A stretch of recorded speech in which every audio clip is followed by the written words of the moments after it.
দক্ষিণ দিনাজপুর পতঞ্জলি যোগ সমিতির পরিচালনায় ও ব্যবস্থাপনায় শুরু হলো এক মাস ব্যাপী সহযোগ শিক্ষক প্রশিক্ষণ শিবির।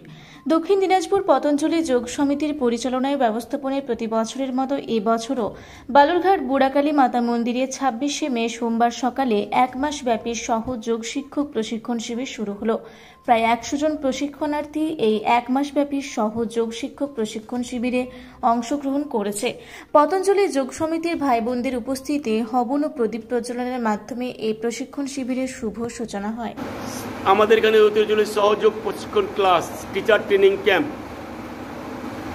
এটা আমরা প্রতি বছরই একবার বা দুবার করে থাকি।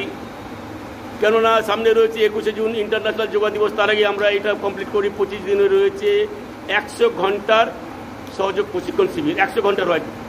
তো আমরা ২৫ দিন করছি, সকালবেলা ২ ঘন্টা, বিকেলে ২ ঘন্টা। যদি না পারি এটা ৫০ দিন করে দেবো ধীরে ধীরে আমরা গিয়ে, সকালে যদি করি আমরা। ১০০ ঘন্টা রয়েছে প্রশিক্ষণ শিবির, যেটা আমরা ট্রেনিং নিতে রয়েছি। আজকে দেখছি ৫০ থেকে ৫৫ জন ভাই বোন রয়েছে, তারা ট্রেনিং নিচ্ছেন। তারা আস্তে আস্তে স্বামীজির সান্নিধ্যে পৌঁছাবেন এবং এরাও ডেইলি যোগ ক্লাস করবেন। স্বামীজি যে মূল মন্ত্র করো যোগ রহ নিরোগ, এটা পালন করতে এসছে এবং ইনার মাধ্যমে আরও ৫০০ লোককে ভালো করব, এটাই স্বামীজির নির্দেশ, সেটা আমরা করতে চলেছি। আমাদের যোগগুরু স্বামী রামদেবজি রয়েছেন, ওনার সান্নিধ্যে আমরা রয়েছি। উনি আমাদেরকে যেটা আদেশ নির্দেশ দেন, দক্ষিণ দিনাজপুর জেলাব্যাপী আমরা রয়েছি ওয়েস্ট বেঙ্গল থেকে।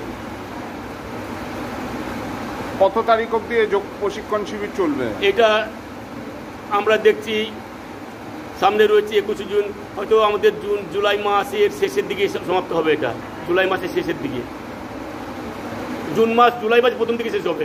মাঝখানে ৫ দিন ৭ দিন জুলাই মাসের ফার্স্ট উইকে শেষ হবে এটা আমাদের। আপনার নাম?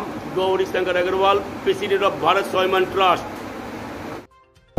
দক্ষিণ দিনাজপুর থেকে জয়দীপ মৈত্র রিপোর্ট, রূপসী বাংলা মিডিয়া।